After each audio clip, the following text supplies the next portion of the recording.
everybody, and hello, humans. It is time for Not a Robot's DC Comic Review Show. This dedicated dream team of collected comic reviewers have returned once again to talk all about this week's latest in DC Comics. This main DC podcast will focus exclusively on future state and related comics for the duration of the event. You'll be able to catch mini episodes covering additional DC titles and comic publishers with Not a Robot comic quick bites. These will initially be available to the humans in our Patreon community, who get access to all of our content for as low as $1 a month. Anthony has left this podcast to be the director of the Quick Bites department, so make sure you get your fill of him and the other titles over there. My name is Josh, and as always, my co-hosts Jared. Hello, humans. And Reed. Cowbunga, my dude. Are with me to divulge, dissect, and discuss nearly every issue that DC puts out. If you have any requests, please let us know. Speaking of which, after our last episode, our listener and resident Superman expert Glenn Clark wrote in to let us know a little something. In our review of Generations Shattered, Dominus was presented by us as a new character. Glenn has in fact reminded us that Dominus is from a fairly long Superman story arc in 1998 called The Dominus Effect. So thank you, Glenn, for letting us know that. We always appreciate it. There's nothing better than knowing everything. So is that the no neck? I love it. Yeah, that's the no neck dude. Apparently nice. He's from a long time. I completely forgot about it. I need to get back and read that arc. Oh, I just typed it into Google looking for it by accident, and it is Latin for master. Dominus. Also, if you watched Rome, the show, you'd have heard a lot of that. Right. Dominus well, speaking and of comic books that we read, this episode we're going to be reviewing the future state titles once again. Kara Zor-El Superwoman, Superman Wonder Woman, Teen Titans, Green Lantern, Robin Eternal, Justice League, and Dark Detective. We are on Twitter at Not a Robot Show. Reed is at PGH_Reed, and Jared is at honeybadger_bot. And we all answer show mail sent to notarobotpodcasts@gmail.com. Now is the time to say a big, huge thank you to the people who help us support the podcast. Subscribe to our Patreon, some for as low as $1 a month, so that we can make sure to keep bringing you more and better content. This is the Not a Robot, Anti-Beatbot, Must Be a Human shout-out and roll call. And that shout-out goes to our humans Weird Science Jim, Blue Mondays, Hollister, Torpedo Face, and Roch Crockett. A big salute to all of you and an even bigger thank you. So what are you waiting for? Sign up and show us you just might be a human after all and get a shout-out on the Not a Robot, Anti-Beatbot, Must Be a Human roll call. And now let's get into the books. Future State is a 2-month story arc spanning all of DC, full of potential and possible new beginnings. One such character has a very real new beginning with a new identity to boot. And we'll start things off with her. Priced at $3.99, written by Marguerite Bennett, with art by Marguerite Sauvage, letters by Wes Abbott, and cover by Paulina Ganesho. Ganesho is right, that is one hell of a cover. I liked it, I thought it was great. In the distant future, Kara Zor-El has relocated to the moon and completely left Earth behind in her past. The timeline here is long after the events of Superman of Metropolis, though we're not giving a very specific time. Earth, however, has nothing to do with the story. Kara Zor-El has decided that she'll restructure her life and take a rather zen approach to it, applying all of her cousin Clark's lessons, and the one that she's learned herself along the way. Where Kara had been known for her explosive temper before, she now focuses on a life of peace, even though her presence is tolerated rather than welcomed on the moon. A spaceship shows up in front of Kara, and after a quick tussle between her and the ship's occupant, we are introduced to Lenari Liliali. That is a super pretty name, by the way, just for the record. And what a really pretty drawn character, too. And I had to put that into Google. I think it might actually be a tip of the hat to Final Fantasy Chronicles, because that's the only thing that I could find that pulled up with Lenari. Well, Final Fantasy, they pull a lot of like gods and deities from various different places, Quetzalcoatl and Baphomet and stuff like that. So that's something to look about. Out there, if you know who this creature, if this is based on a mythical creature, let us know, because I feel like that foxy kind of like long nine-tail, multi-winged look might be drawing from a couple of different sources. So let us know what you guys think. Yeah, the way that you just described it, it made me think it might have been drawing from some Pokemon. This is a rare. Wait, what are those? Oh shit! I messed up the joke. Those fancy birds. It's one of those. Midgets. Yeah, a pigeon. Yeah. Yes, it's a pigeon. It's a Pidgeot or whatever. Number 3. I don't know. I gotta get points for that, man. It's been like 20 damn years. For sure, man. But yeah, it's a very cool character. I loved it. I love the designs of everything in this so far. Me too. She's got all kinds of powers. She almost reminded me a little of Martian Manhunter, minus the mind control. She's got shape-shifting, strength, super speed. She's an alien. We learn about her as these two become friends, and Kara tries to teach her the wisdom that she's learned during her life on the moon. Her powers come from this weird jewel that's in her head, and these two factions of people from her homeworld have been fighting over it for so long that the battle is considered ancient. This is because the jewel grants the powers, but only for one person, and only one person at a time. Lenari is very selfish and prideful in her personality, and she takes offense to everything, kind of making Supergirl's job a little difficult. She takes off and leaves Superwoman and the moon, and is quickly snatched up by the opposing forces from her own world.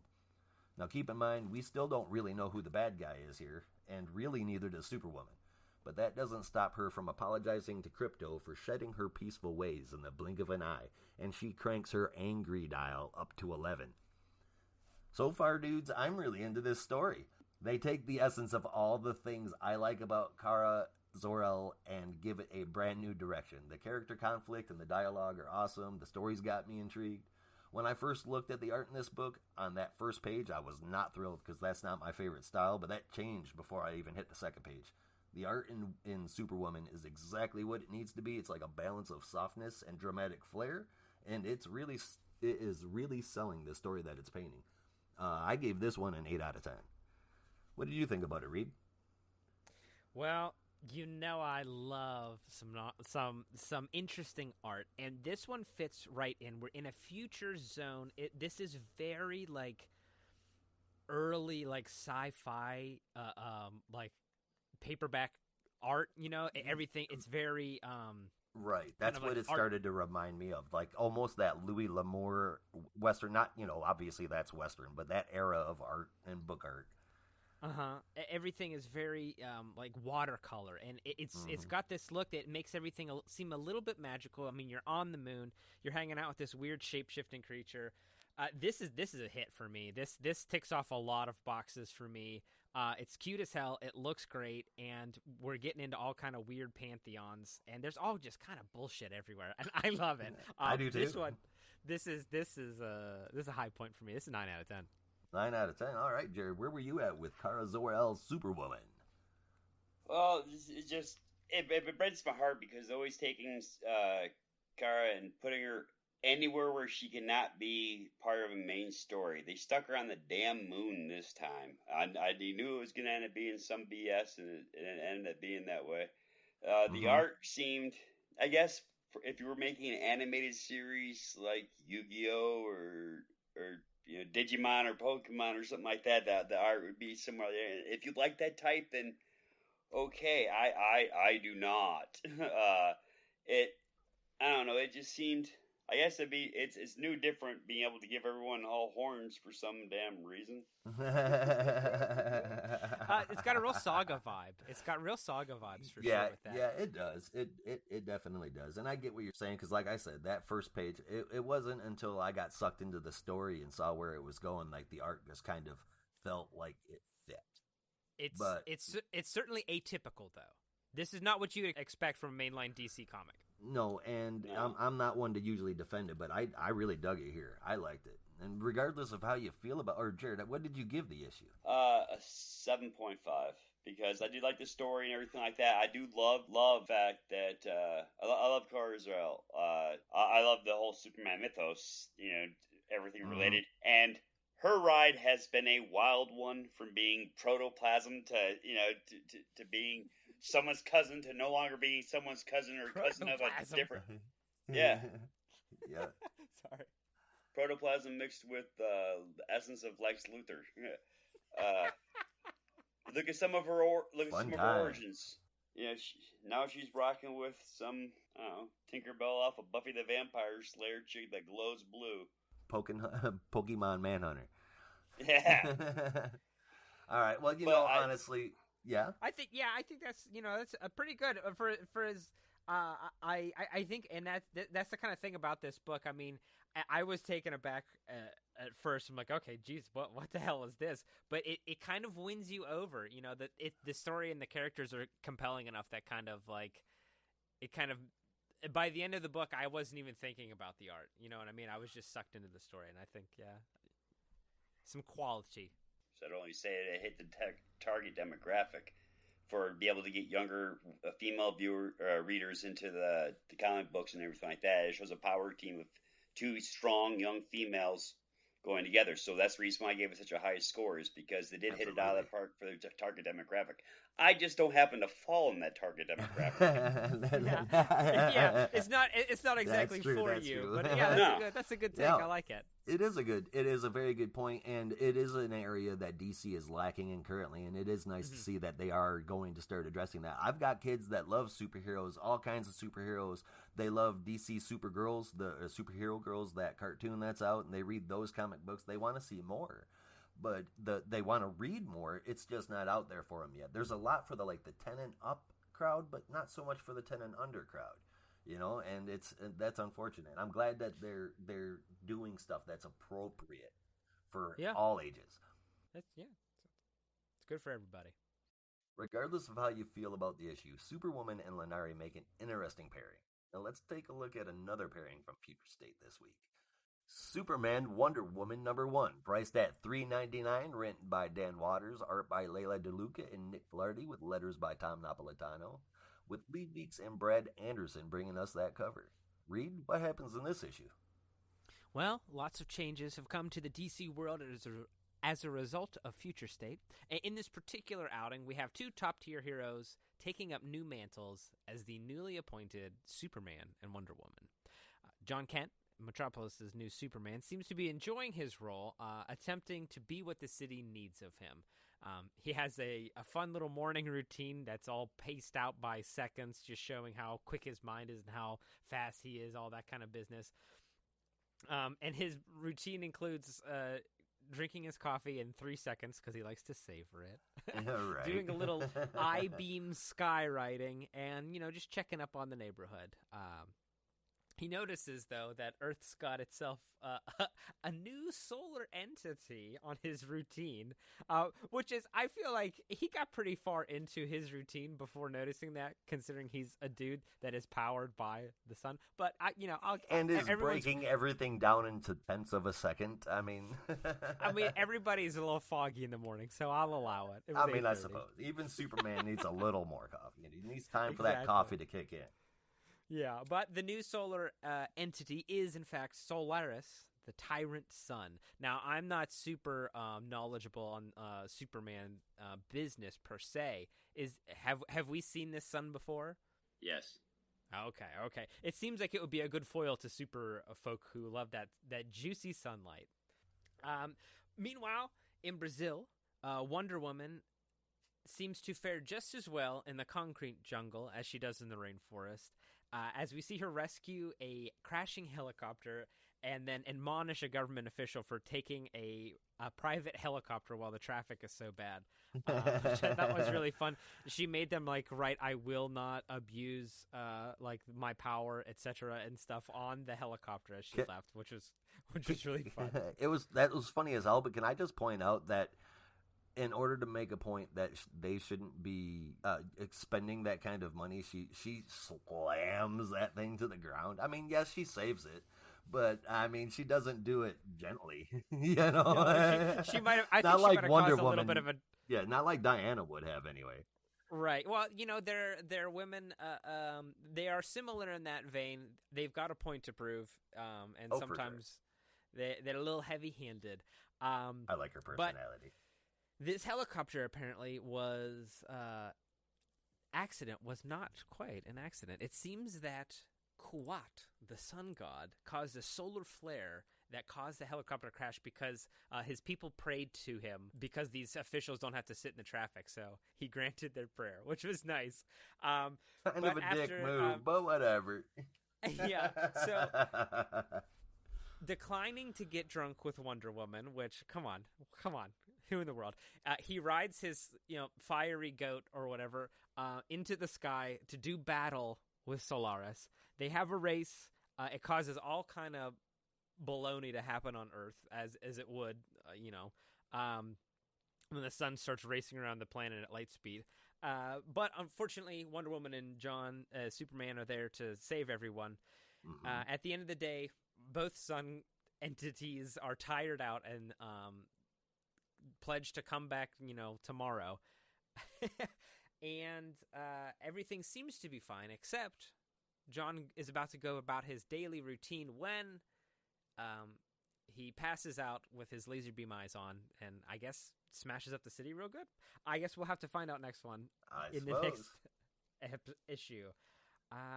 This book gives us an interesting look into a possible future where big names have all left the main stage and new heroes are left to pick up the pieces. Yep. I think this is a really interesting look at a new age and a possible direction for DC.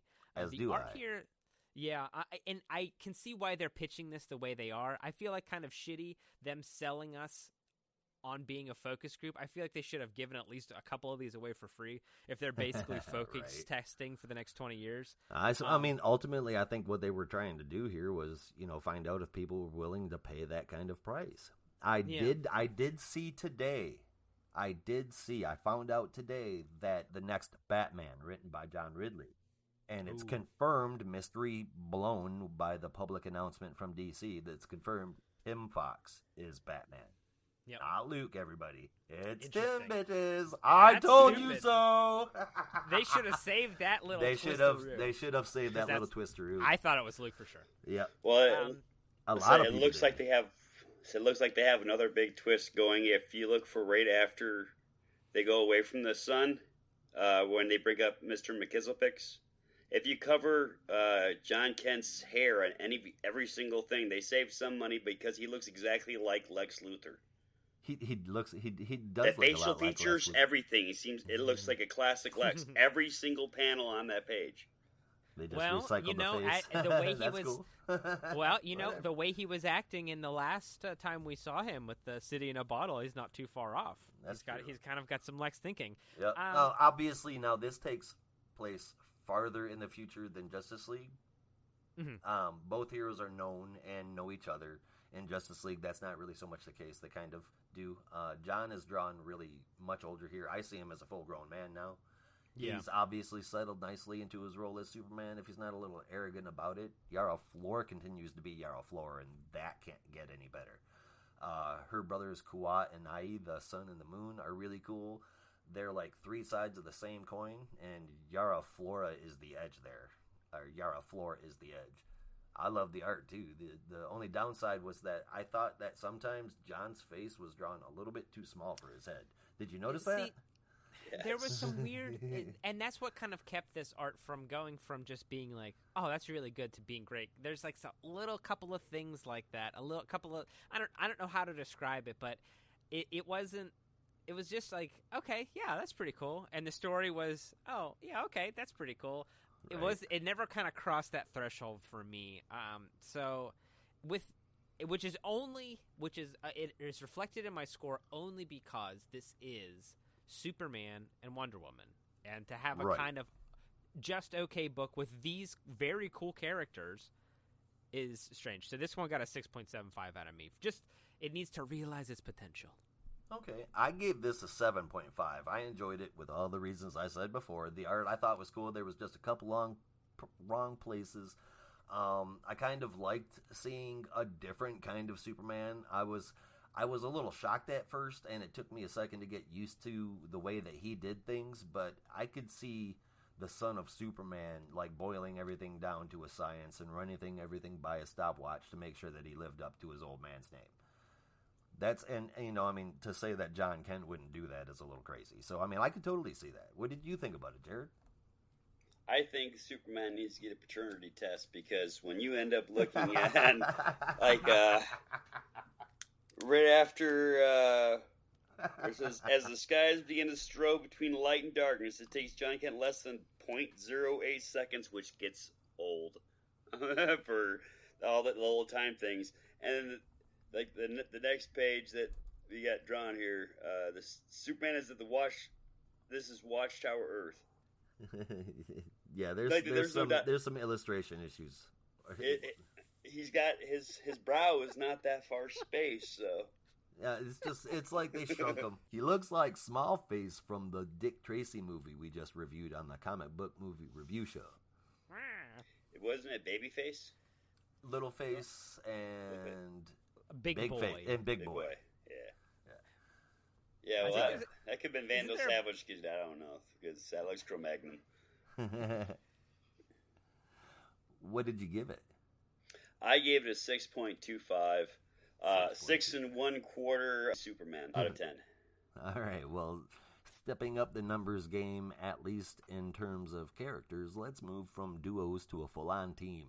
Next up, Teen Titans, priced at $3.99, written by Tim Sheridan, with art brought to us by Rafa Sandoval, Jordi Tarragona, and Alejandro Sanchez. Rob Lee did the letters, while Sandoval and Sanchez did the cover. Jared, what happened in Teen Titans? Well, I'll start off with the cover. The cover, if you're looking at it, it shows 5 of our heroes, but no detail. Everything is, like, half their faces are covered, they're too far away. So, I'm sorry, that it's nice that they give a little nod to what's happening and stuff. Then you see Nightwing holding onto the Deathstroke mask. But I'd like to see something, especially for a team, because that's not just 1 or 2 superheroes. That's a collection of the mythos of just right here 5 different people. You know, give it a little bit of class it up a little bit. Come on. Yeah. I mean, I suppose it definitely could have been better. What about in between the covers? Ha ha ha. Got him. Keep it a family show. You enter into Titans Island, New York, and it looks devastated. It looks like a pile of matchsticks. It looks like Detroit if Lions ever won the Super Bowl.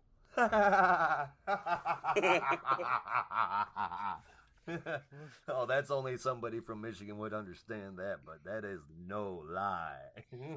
Oh, we would riot. You enter in with Emiko, Arrow, and who at first I will identify as Nightwing to be able to identify with people. But you can tell that something is different with his outfit. It's more Deathstroke colors. So, something's definitely going on. He's wearing some golden backpack. But affectionately, for the rest of the time this character is written this way, he'll be Dickwing. And I mean that not disrespectfully, but he is a dick. But I love his character as a dick.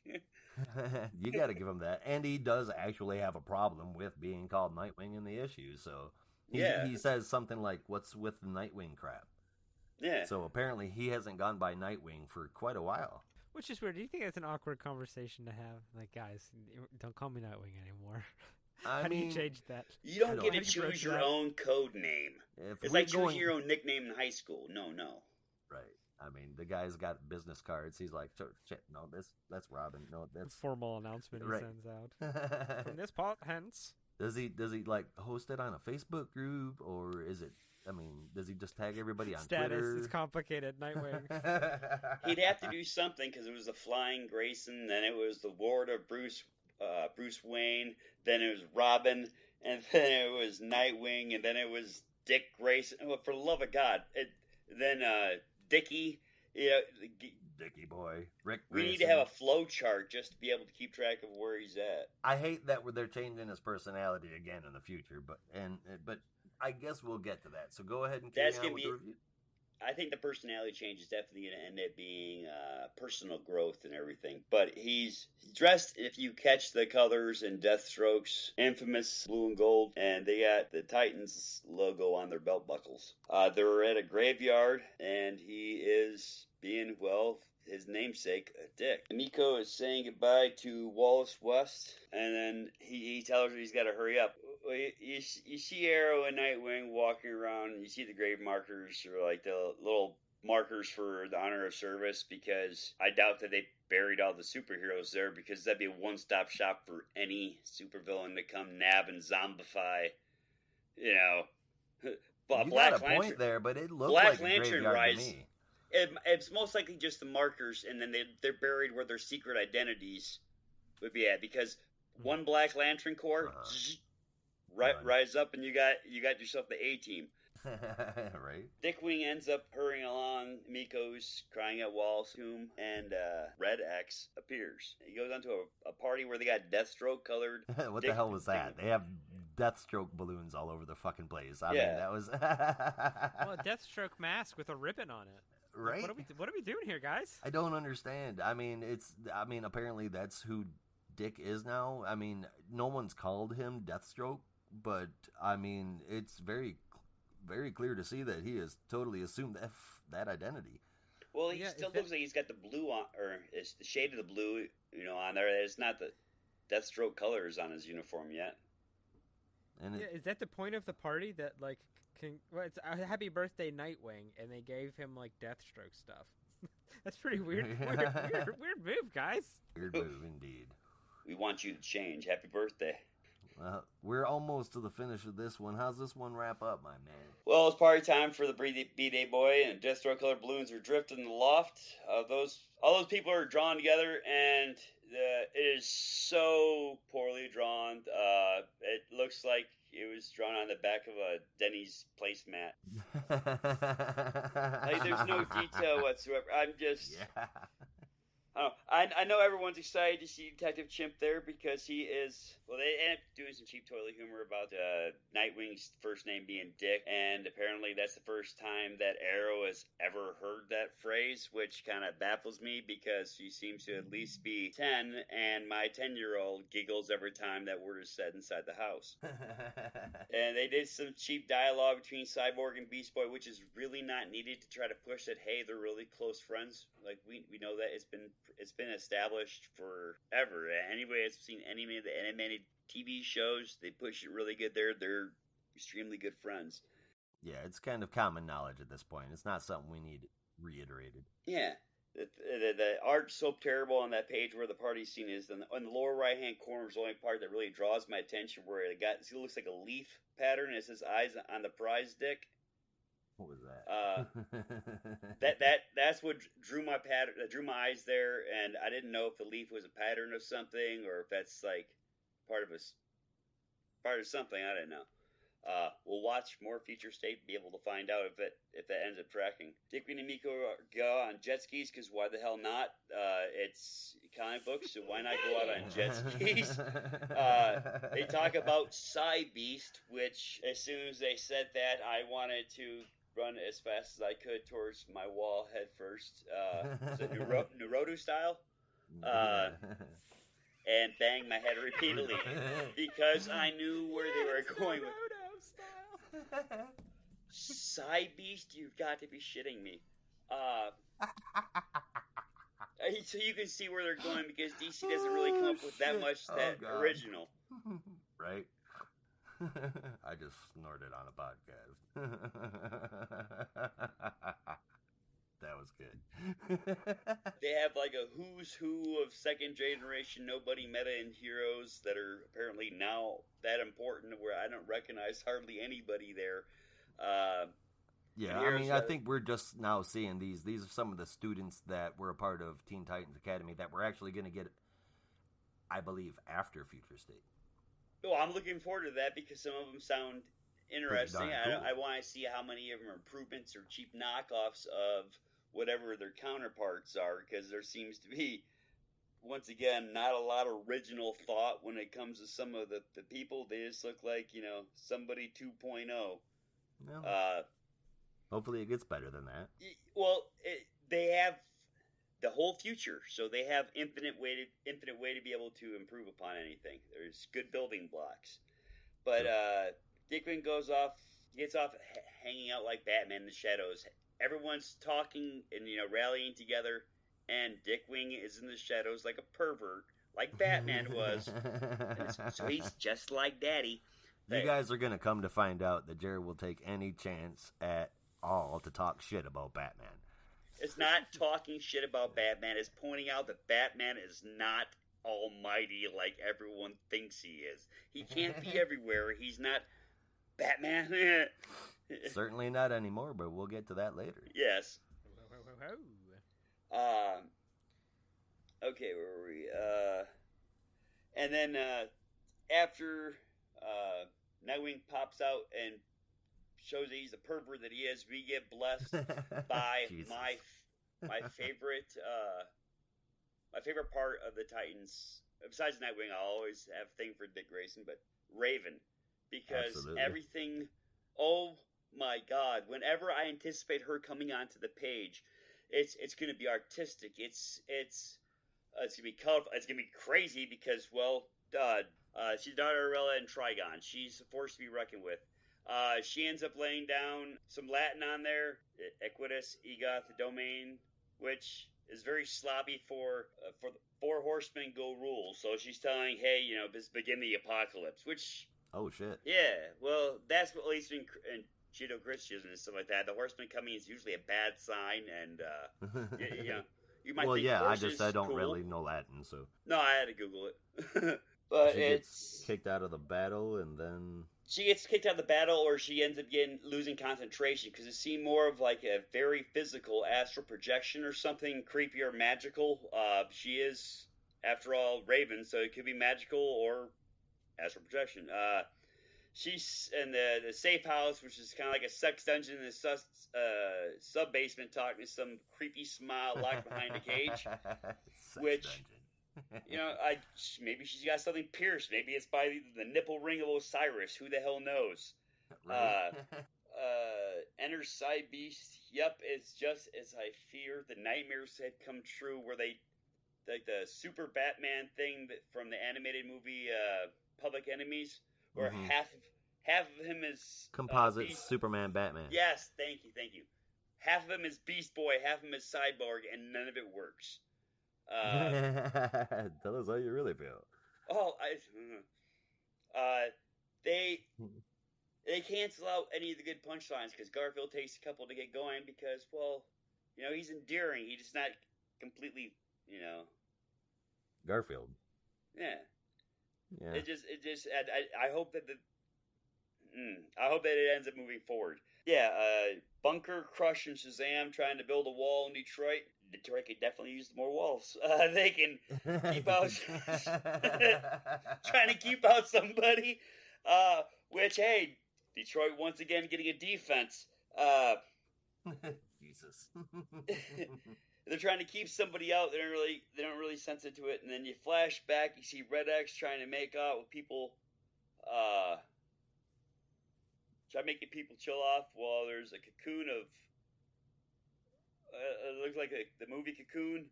Somebody glowing in one of those pods. Mm-hmm. And the next thing you see is Dickwing coming out to let out Red X out of a cell, and they're saying they're willing to do whatever it takes. The Titans are dead, and I'm tired. I'm ready to win one. No matter what it takes. I said before it was a Deathstroke mask. It was a Red X mask. That's my bad. Yeah. Oh, yeah. But, I mean, obviously and very clearly, this is a Deathstroke mask that he's got on. I mean, it's a complete and total hybrid of Deathstroke and Nightwing. I dig it. I think it looks cool. I'm not exactly sure why. I'm sure in the next issue we'll get a flashback explaining it. Maybe not, though. Maybe that's something we'll have to find out as things move along in regular DC comic. Shoot, they probably don't even know. What did you give it, Jared? Well, it had so much going for it, but the art really ended up breaking my heart. So the highest I'm going to be able to give it 5.3 Dickwings out of 10. The art was utterly horrible. The storyline seems extremely well, and I am looking forward to seeing where they're going with so much of it. But they haven't been able to get their hooks into me yet. It is a lot to get into, man. I am looking forward to Nightwing incorporating the Deathstroke persona into his and everything, because I believe him going lethal as Deathstroke would be extremely entertaining. Really entertaining, yeah. Oh, Red Hood eats your heart out. Absolutely. It's time for Nasty Dick. Where were you at with this one, Reed? Well, okay, here's the thing. There's lots of things to like about this issue. You got the weird bat. You've got a weird bat creature. There's some strange guys. There's lots of different people in there in like kind of alternate costumes. So there's lots of like intriguing things. Here's how this comic came to be. Here, I believe they put on a whiteboard. All right, future state, Teen Titans. What do we got? And someone was like, "Oh, what if like Nightwing goes full Deathstroke, and they're like, okay, cool, and they put that on the board, and then like, I don't know if this is a thing already, but like the Beast Boy Cyborg mashup, that seems like another like a whiteboard notation. Yeah, all of these seem like it does. Ideas that they just threw in here, but they didn't do anything with any of it. I mean, I would love to know, when Beast Boy transforms and he turns into an animal, is half of it robot? I would love to see that. I would have loved to see anyone in this comic actually do anything at all. I think everywhere else it was just fine. Like, the art is like cool. I mean, you got a lot of, there's huge sweeping shots, so the scale is big. So like you said, the detail is down a little bit, but I don't mind an artisticness, an artistic interpretation here or there, because the scenes are big and there's lots of detail in the rubble and things of that nature. So it doesn't bother me over much, but nothing happens. So like, this one gets a classic read rating. It's for sure a comic book. 6 out of 10. I'm right there with you, Reed. I'm going to give this one a 6 out of 10, too. It's a busy, dense issue. It's got a lot of story crammed in so that it tries to give us all the pertinent details. There's a whole bunch of jumping back and forth between the current story and previous events to, again, try to make sure we get in all those details. I really liked the art, actually, as opposed to Jared. I thought there was a few panels where I would have liked to see a lot more detail used, but I liked it overall. I'm interested in finding out more about the past and this crazy big fight that's coming. We're given a lot, but at the same time, we're not told what most of that is. So with that, I'm going to have to give it, it's a comic book, 6 out of 10. Even with gods and legendary heroes so far, we haven't escaped Earth. Well, except to the moon. But does that really count? Let's dive deep into space with our next book, right after this commercial break. And we're back. We're going to go into Future State Green Lantern. That's priced at $5.99 with a cover drawn by Clayton Henry and Marcelo Mialo. It consists of the main story and 2 additional backups. This week, we get the first chapters of Last Lanterns, the main story throughout the arc, as well as the taking of Space Sector 0123 and the Book of Guy. First up is Last Lanterns, written by Jeffrey Thorne with art by Tom Rainey and Mike Ataya, and man, does he make those colors pop. With the letters brought by End World Design. Read what is going on in the Last Lanterns. On a war-torn planet, a handful of unpowered lanterns, led by Jon Stewart, fight with the Shar, a cool blue-skinned, 4-limbed race, to buy the Shar enough time to load shuttles and escape their doomed homeworld. The planet is under attack and surrounded by a fleet of warships, which are beginning a full-scale invasion with dropships falling from orbit. The enemy is the vanguard of the God in Red, a group of battle-obsessed warrior fanatics bent on conquest and blood. Hey, just out of curiosity, real quick, I know both of you guys are Marvel fans, so this should pop out to you real quick the way that it did for me. That first shot of those guys, did that dude not look like Thanos? I thought I was looking at Thanos. No, it's a race of Thanoses. They're death-obsessed lunatics that bent on killing and shedding blood. This is like, they all have like silver gauntlets. These are Thanoses. I'm saying they definitely. Especially not so much in their faces after that very, very, very first panel, but that first panel, man, I was like, holy shit, is that Thanos? Anyway, they're purple angry dudes. The Amagram universe. The Amagram, yeah. So the team fights on. So we've got three boys on the ground. We've got Jon Stewart. We've got I had it written down somewhere. We've got that dog boy and Tog or some shit. Hold on, I'm gonna pull it up. I thought I had it in here. Oh man, Jared used to know all these off the top of his head way back in the day. That was in my first draft. I don't know these boys. These ones. Yeah, are these like real ones or are these ones they just pulled out? Oh, I'm not even on it. The red dude that looks like a sea cucumber said. Sakaar. Yeah, he's an alpha. Yeah, I remember him as an alpha. I don't remember I remember him as an alpha lantern. The dog boy when he had his Nort. Yeah, he had a green collar or something. Yeah, he was red. He was like totally red. He was like a weird dog man. Yeah. Before. But it's That's weird what it was. seeing Nort without the and uniform. Sakaar. Yeah, so they're out of uniform. They look. John's look is dope as heck. He looks like Speaking of Marvel, he looks like Bishop. He weathered. does. He's He got a really ponytail. does. Yeah. He's got, and Bishop's one of my dudes. He's got a lightsaber, but it is a literal saber made of light. It's in the shape of a saber, which I thought was not just a big long light pole, but it's like a literal lightsaber. Yes, it looks like a saber made of light. It looks like I pity the fool that messes with me. Also, I'm getting very strong Idris Elba vibes here. So, Jon Stewart, Green Lantern. You and me both. Please. Yeah. Make that happen. Okay, so they're surrounded. They're totally screwed. Most of the shuttles have gone off, but everyone else, the army that was fighting and the unpowered lanterns are fleeing underground, but they know it's just a matter of time because the big bads arrive and surround them. And Nort is stabbed in the back, and that's it. What was going to become of these lanterns? The Shar people, can they survive? What will become? Tune in next time for The God in Red. All right, next up is The Digging of Space Sector 0123. Written by Ryan Cady with art by Sam Basri and Hi-Fi with letters by Dave Sharp. This one is all about Jessica Cruz. She has officially become my favorite Green Lantern. I am sorry, Kyle, but it has to go. I'm breaking up with you.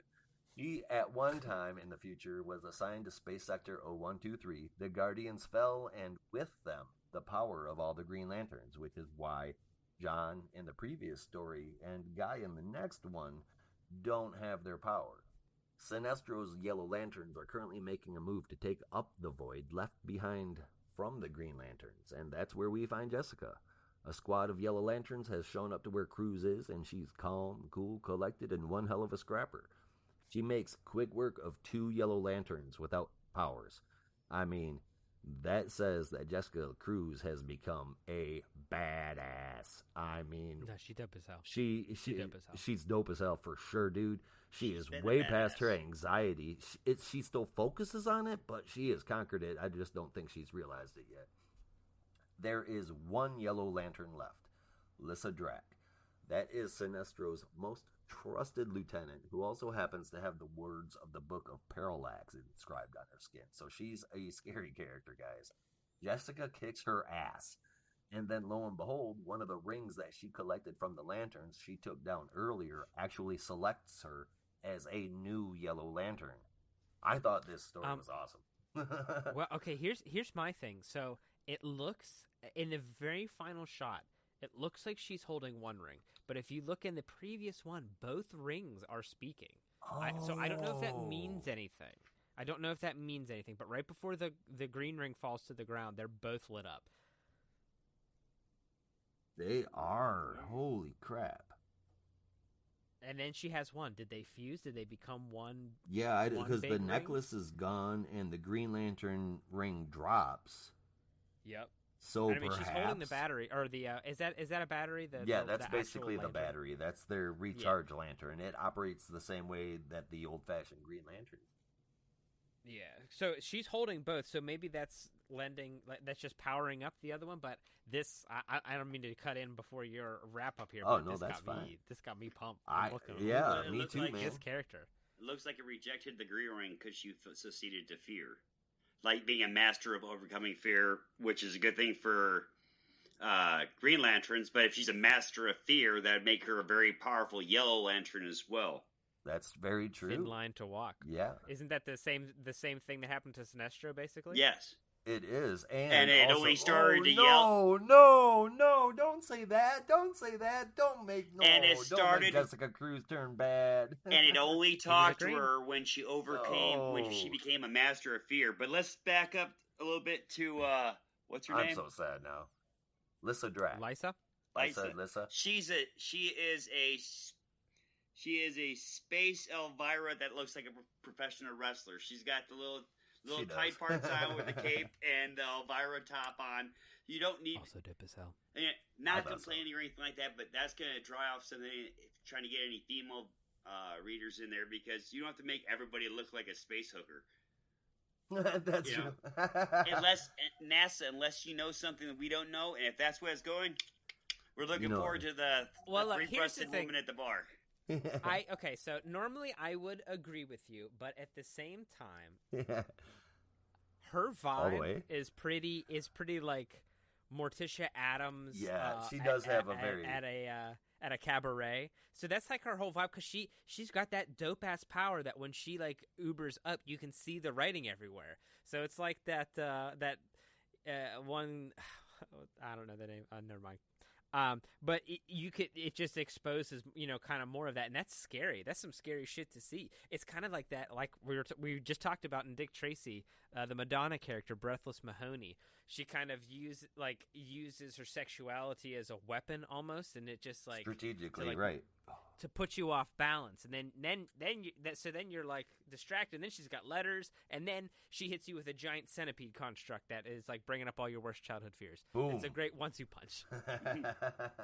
Next up is The Book of Guy, written by Ernie Altbacker with art by Clayton Henry and Marcelo Mallow, and they really take their time to shine in this one with Steve Wands on the lettering. Jared, tell us all about The Book of Guy. First, I want to thank you so much for giving me The Book of Guy, because you remember that I had a strong feeling towards him, but you mistaken like for utter hatred because I am at heart an Ohio State fan, and he was right. U of M. That's right. Oh my God, I forgot. My bad, my friend. Well, you remember something. Well, it opens up with Guy floating around. His ring is still working, so I was like, okay. It kind of threw me a little bit confused because John and Jessica's ring ain't working. I think this is happening right before everything goes out. Yeah. Well, I didn't know that as I was going along. Right. He's getting a call from Chip, or however you pronounce it. It looks like Chip, this little squirrel lantern guy. They talk back and forth. They're obviously familiar with each other because you don't know how they redid everything after the multiverse did whatever it does. Everything matters. Yeah. Well, some things, I don't know. Some things are going to end up having to go. Yeah. Yep. Because if everything matters, contradictory things happen. This person died, this person lived, Well, they died and came back. They both happened. Rock on. Guy's flying around to the planet Berlin in sector 0345. He happened to be the closest one, and Chip says, hey, you're going to go there. But it's his fault. He was out flying around in space on his way to the damn bar, Let the man go to Warrior's Bar and have himself a beer. Look what happened. You don't want him to go dark side, because you remember him as a Red Lantern? He was still an ass. Yeah, with the Red Lantern power. Before I knew that the ring was going to come out, I thought they were just pushing for him being awesome. So I was like, somehow his universal translator is still going on, so he's able to land. He lands on Rurlin, and he's trying to dispute two warring sides over this hunk of metal that's in the ground. And he makes a construct of a wall separating the two sides, each of them calling the other one heretics. And reaches down and grabs what turns out to be freaking space metal. It's junk, garbage. Right? It's garbage. It's just crap. And these people are sitting there fighting over it like it's some kind of like serious message from the gods, religious artifact. And anybody that wants something that the other person doesn't want is a heretic. These people are constantly at war for this shit.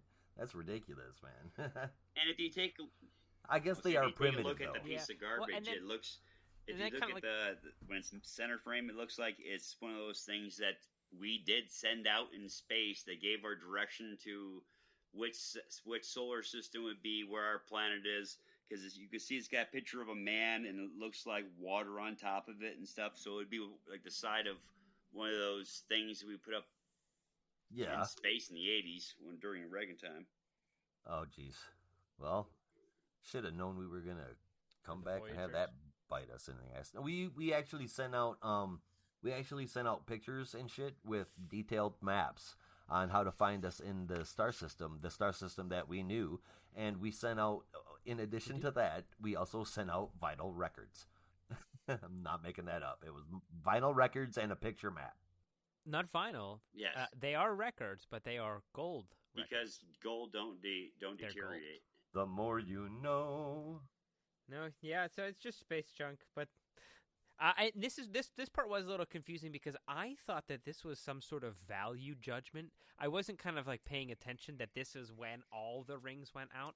I thought that his ring, like, choosing, because he was like yelling at them and like being, I don't know, uncourageous or something. That's why I thought his ring turned off until I read it again, and I'm like, okay, this is where it just happens to be here. Yeah, because this is typical guy. He's just a douchebag. That's guy. You know them fan or not. He calls both sides idiot with a planet-wide IQ of 0, which I do find I will most likely be using that sometime in the future. Yeah, and he picks up the quote-unquote relic from the Windwalker, and it says it's a piece of garbage. Then, the ring died, and he goes crashing into the shed. That's when he picks up the space garbage. Well, when the ring died, the interpreter died, so now he doesn't know how to talk to anybody, which you can see. Well, if you think about it, he's on a foreign land. He doesn't know how to talk to anybody, so it's immediately implicating that he's going to have to try to learn a language with no bridge whatsoever. There's no common dialect that ends up going to their origin, so it's going to be extremely difficult. And you can see his progression throughout the thing. You get 1 year later, 5 years, APT, after profit guy. I love that. Made large birds excrement in your wife's pie. That's brilliant writing right there. That's mwah. He says, if my word's dangerous, ask questionings. Forgive us, prophet guy. Oh, jeez. He's on there for what, 25 plus years, man?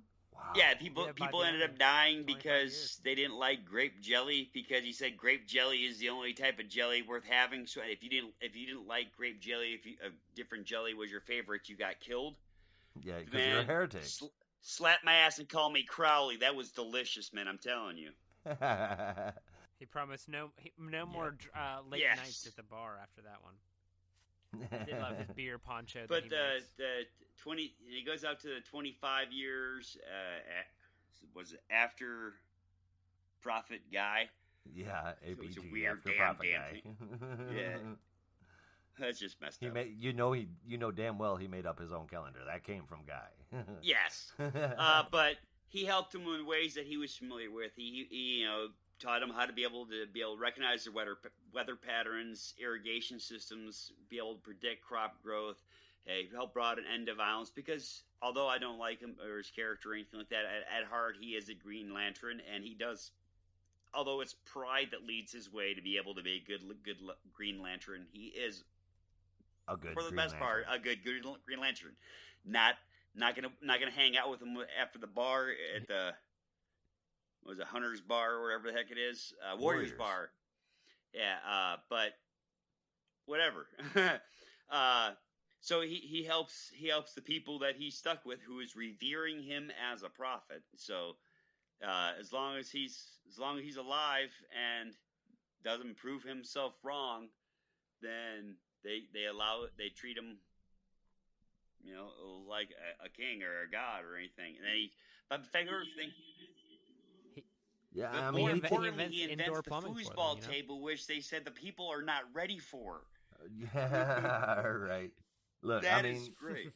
He crash lands on a planet. He instantly loses the ability to translate, and over the course of the next 25 plus years, he takes two primitive warring societies and he turns them into civilizations. You see buildings in the background that remind you of like the Aztecs and whatnot. And I mean, he has really pulled this together. Guy, I can't stand him. I hate Guy. That's why I made sure somebody else reviewed him. I was gonna try and not throw shade on the character, but I did myself dirty, apparently. You did yourself dirty, apparently. But in any case, I mean, like him or hate him, you gotta respect what this character has done over the course of 25 plus years. He took them into civilization, and then he brought world peace. Yeah, I really feel like his approach He brought world peace, indoor toilets. He invented beer. My only thing is he put a lot of energy into foosball. If that energy pizza, was yeah, me, I would have put that right into pizza. Stone ovens, man. I think he tried living up to the title of prophet, and at the very end, everyone's getting along. Everyone's getting along and everything like that. One person becomes a heretic by saying the Book of Guy is wrong and intro the man Lobo. Yeah. The worst thing that could possibly happen when everything is almost perfect. Lobo is the answer to the worst thing that could possibly happen when, and that's the end of the statement. Things going right, Lobo, fuck. Things going wrong, Lobo, fuck. All right, so overall, you guys, the Book of Guy, what'd you think? Was it good, bad, ugly? I loved it. Reed? Yeah. Well, okay. I don't know. I think it's an interesting premise. Guy's a good person to put in this situation where he has to work on his feet. So I thought that part of it was pretty interesting. It didn't. I don't think I could have used one. I mean, there was one bubble. He was like, I guess I'll adhere to my ring boots back up. But he literally never touches on it again. I could have used it one more bubble about the ring that. Didn't power back up, so it didn't reboot. So there was nothing more to really add right. yet. All right, where were you guys at with the Last Lanterns? Yeah. Last Lanterns, I thought this story was a little bit too long. I think I would have loved to give some of the pages from Last Lantern to Taking of Sector 0123. But I thought the action was cool, like the seeing them use regular weapons and beam swords and stuff like that. It was gory. There was lots going on. It was a lot of fun. It wasn't great. It should have been shorter, but it was fun. Jared? I thought it was a sprocking good show of John's military form. He delivered the baseline of the character, which is not really much that emotion or anything like that, but it tried to be inspiring. And here's why he had been a terrible fit on the Book of Guy thing, because that laid the entire planet to be militarized rather than trying to come up with peace. So I think for his character, without the powers and everything, he did good. I enjoyed it. And the middle story, Taking a Space Sector 123. I think it's pretty obvious that was our favorite this week out of the 3 stories in this book. Oh, absolutely. Chef's Kiss. This is a masterpiece. I liked all the characters. I love all their whole vibes and aesthetic. Ugg-1 has an eyeball where her mouth is and mouths where her eyes are.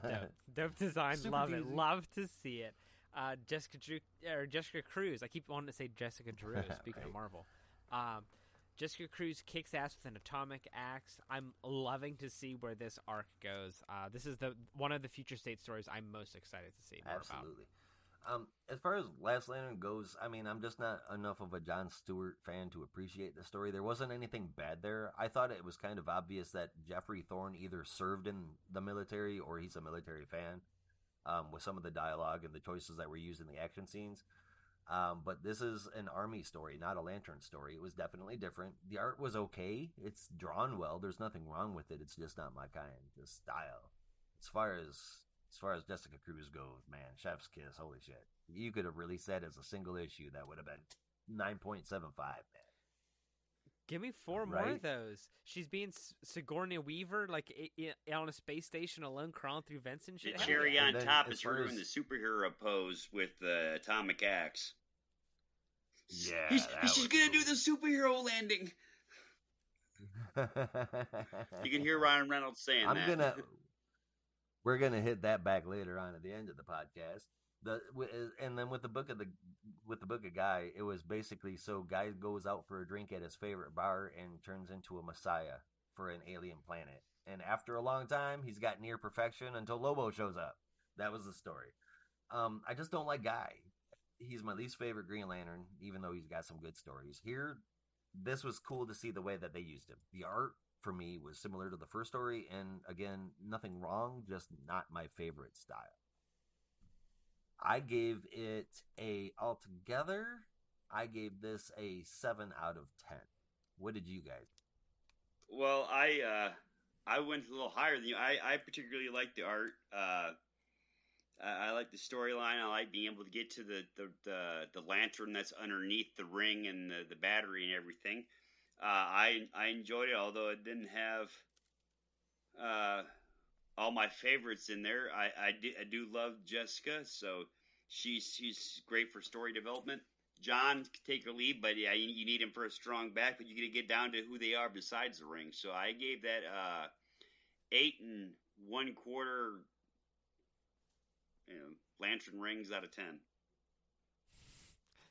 8 1/4 chipmunk lantern Yes, rings. amen. I agree that I had a lot of fun with this. And a lot of these multi-story issues, the first story is the main focus, and the other stories are just like little quick bites. But I felt like this one each had a lot of story, but I kind of wish we would have gotten like in the issues we'll get to later with that are half and half. I feel like we could have done that a little bit more equal distribution. For sure. Because while the last lantern was okay, I think they were kind of pushing that one.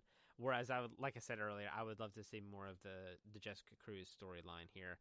I think the art is great across the board, but that middle story is certainly the standout as there as well. If you like Green Lantern stuff, definitely pick this one up. 7.5. I think that the middle story probably should have taken the place of the first story just based on quality. But Jon Stewart is a huge fan favorite. 100%. So I can't blame them for putting them in. I love that look. It is cool. That Bishop look. I always enjoy heroes when they're off their game. So depowered Green Lanterns where they can't solve everything by just flying there and just being like a big dump truck and scooping up the bad guys. It's a cool. They're vibe. not lanterns. He's got the they're marine heroes. attitude still of. He's got the marine attitude still of. Well, I ain't got powers no more, but I'm still gonna give everything I got to. I'm gonna sacrifice myself here until he finds out. Hey, well, you ain't got to do that just yet. Right. And the Green Lanterns are all known for such differing, strong personalities. That's what we have coming up next, featuring Tim Drake as Robin, Spoiler, and Darcy, a former We Are Robin member, and Future State Robin Eternal. Priced at $3.99, written by Megan Fitzmartin with art by Eddie Barrows, Ibar Fiera, and Adriana Lucas. Pat Brazeau did the letters with a cover from Daniel Warren Johnson and Emanuela Lupacino. Jared, what's new with Robin? Well, once again, I want to start off on the cover, which I'm assuming in a couple months or so in the lower left-hand corner where it says Issue 1, it's going to end up being a rating system for a video game, because that's what it looks like we have marketed here. Tell me you don't see like cool, a PS5 or Xbox, whatever over the corner. Yes, it looks good. It does look cool. They kind of drew Robin to look like Nightwing from the Titans show, like in facial features and stuff. He does look like that. You're right. Reed wouldn't know because he's shaking his head. You guys can't see him, but Reed wouldn't know because he doesn't watch Titans. But he's right. It does look a lot like. And I forget the guy's name. But Brandon something. But in any case, yeah, you're right. It does look like him. The art inside is definitely just as striking as the cover. Yes. You can't argue that. I like that style. I like the style that it's drawn in. When they had the domino mask on, for some reason, they get the Undertaker's eyes. Right. I kind of like that because then you don't know where they're looking or whatever. It'd be great during poker. I am personally one of those comic book fans that prefer it when the eyes do go white when a mask is on. I don't think we should be able to see the pupils. I think it takes away from the look of the mask, and it just looks a whole lot cleaner when the eye holes are white. Not my eye holes. The part that threw me off was a little bit is I wasn't familiar with Tim Drake having the yellow ball CGI removed from a movie or something like that look upon him where he's in camo mode. Yeah, I wasn't sure if we were looking at like a picture of him from a thermal camera, or if this was supposed to be him. The thought did pass my mind that it was a cloaking device of some sort, and that's the way that it looked. Well, that could be a thermal. That could be a thermal camera from the. If you look at the bottom of the page, it's got what I call them, the machine from the magistrate. The Magibots. Yeah, Metrobots. So they got hooves, 4 fingers, lasers for titties. You know, it's going Predator mode on Tim there. Absolutely, it sure is. And apparently, when Tim moves, he loses the ability to hide himself. Yes, which I'd be working on that. Get somebody on that. I know. Yeah, right. Yeah. Well, I mean, we don't have an Alfred, we don't have a Lucius Fox, we don't have an Endless Bankroll anymore. So, I mean, there's other smart people.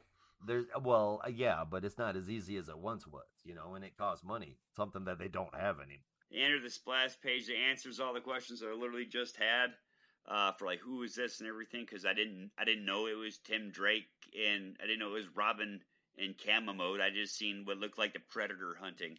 That's a pretty cool splash page. Yeah, we learned that the shadowy henchman was someone working for was a robot working for the magistrate. We learned that he doesn't look like a little robot either. That's a big damn thing. Yeah, that's a sentinel. Like a sentinel, exactly. A Mark 47 sentinel. And no, that's not the Lazarus. That's not the Lazarus one. Like a Mark 47 one. The splash page. We don't like robots here. No. Well, Reed actually does like giant robots, but all kinds of them. Mazel tov. But we're not robots. All right. No. And we're also not Robin. We are Robin though. Yes. We catch up some of the Bat family. We learned that Dick is ranting and raving in Arkham. Jason betrayed all of us.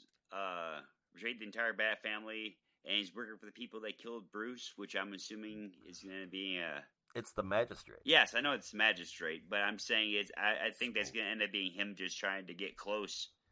You know, keep your friends. I hope so. I hope Don't so do my too. boy dirty like that. No kidding. I voted. Red Hood is the man. I'm going on record. I voted to keep him alive.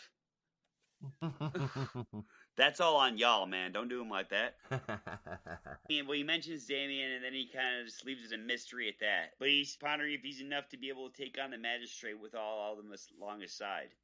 He throws out a grenade at this big monster robot, and big boom. Magibot grabs Robin as if nothing happened. He's looking around like, what the hell's going on? The next panel down, you hear a shunk. Something didn't hit the robot, and it was a cannon fire from Stephanie, ready to put the smack down on the Magibot. This is the first time we've seen spoilers since Bruce's death. Tim realizes that it was kind of a douche move, so he tries changing the subject, stating that there's incoming shipment that's going to help make the Cybers unbeatable. We learned that the grenade that he threw earlier was an EMP grenade, and it did nothing to him against the robot. That's our defense line. So if that's not going to do anything, good that's God. Scary. That's really scary. Yes. Terminator written all over that. You don't start that. Or the Matrix, at least. Stephanie points out that he could have died. He can't fight the robot in his camo because he's got to take the extra power that goes to the cloaking device and put it for his shock absorbers so he can withstand the hits and stuff. Yeah, he don't have no superpowers. Yeah, but the fact that he's got to, I got to take the power from there, it felt Star Trek-y. Make it so, number one. Right. She says she can't help because she doesn't want to see anybody she loves die, which is heartbreaking because she's seen people, anytime you got that, you get heartbreak watching someone you love die. Well, he's still going to go out there by himself and do it because, well, he's motherfucking Tim Drake. Right. She exits. Tim knows, he's like, I know someone else in Cub, but she's not going to like it. I'm assuming that she didn't like it, judging from the next panels. He's talking about Darcy, who is sitting at looks like a medial job at the magistrate office and waiting on a very rude customer. And he's mocking her hearing aid, and she turned it off so she didn't have to hear him be an ass. Tim shows. Can't blame her. Can't blame her. Every single right. You don't got a right to talk to nobody like that. All right, and for those of you guys that don't know, Darcy is a former We Are Robin member, just like Duke Thomas, the Signal. She was a part of that team, and she is deaf, so that she relies completely on her hearing aid. She can turn it way up. It's high tech, not super high tech, but it's high tech. She can turn it off, and that's both a boon and a curse, as it turns out. Tim shows up with a coffee, tells the dude that was being a douche, hey man, you're being a douche, knock it off. Kind of distracts him for a little bit, and she, like a boss, just gets up and walks the fuck out. Walks up, grabs the coffee. She grabbed the coffee first, Didn't even give the rude guy a second glance. I'm on my break. Yep. Respect. And then Tim gives her a mild panic attack by holding out these green microscope slides that she immediately recognizes as Lazarus pit resin, which, if you can recognize that by just a picture of a slide, you might be a member of the Bat family. Right. Yeah, that's for sure. Yeah, so apparently this Lazarus resin, it's liquid that's been siphoned from the Lazarus pit by the League of Assassins, and they are using it to like genetically infuse these experimental enhancements that they've made to these magistrate cyborgs, and they're supposed to make them pretty much immortal. There's at least 4 to 5 80 sci-fi movies that tell you that's a bad idea. Ain't that the truth, man? I mean, at least 4 or 5. Hell, there's like 6 or 7 Terminator movies that say it's a bad idea. I mean, Liquid Terminators, come the fuck on. You don't want to do that. Franchise. No. Darcy says that I'm risking everything just by telling you this. Ask your family for more help. There's not a whole lot of help from the Bat family. There's not much of a Bat family left. Yeah. She agrees to join him flying around chest to chest, which you have to admit utterly looks ridiculous. Batman gets a whole bunch of cool toys in all the movies and stuff like that. And Nightwing and Darcy, they go flying around with life jackets that have rockets on it. Yeah, it's a pretty wild look. It's a pretty wild look to see them jetting up to this thing in the sky, like attached literally chest to chest. He's got some kind of like okay, so you know what maglock boots are, right? Maglock boots. Yeah. That you people wear when they're building skyscrapers and stuff.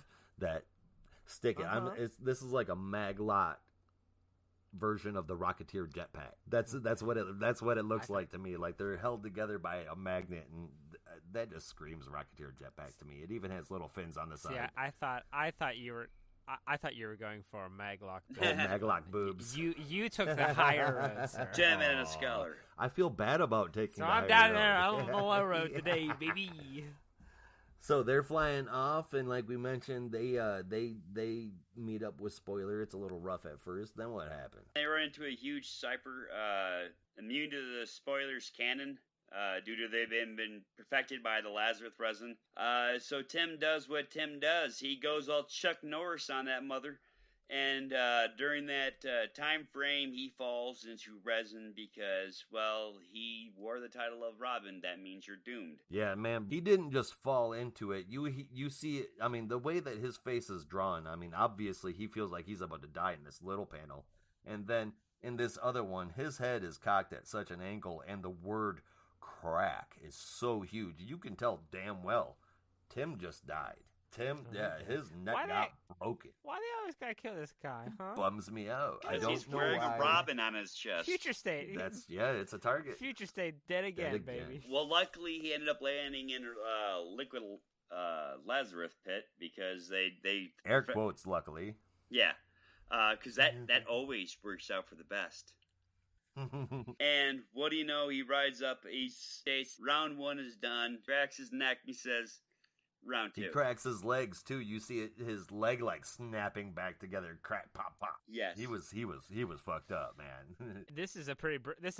It really is. Yeah. But then that bottom panel when he says round 2, dude, that looks kick ass. It looks big. It really did. What'd you think of it all together? I absolutely love the Robin mythology. If the only fault I ever have with it is the fact that it's tied to Batman. The art was phenomenal. The storyline was great. I give this 7.5. No other nickname for it, but pure Robins out of 10. And I'm eagerly looking forward to what happens when the brilliant mind of Tim Drake gets resurrected and perverted by the Lazarus pit, because After Effects, it changes everybody. And this isn't just Lazarus pit juice. This is stuff that's been altered.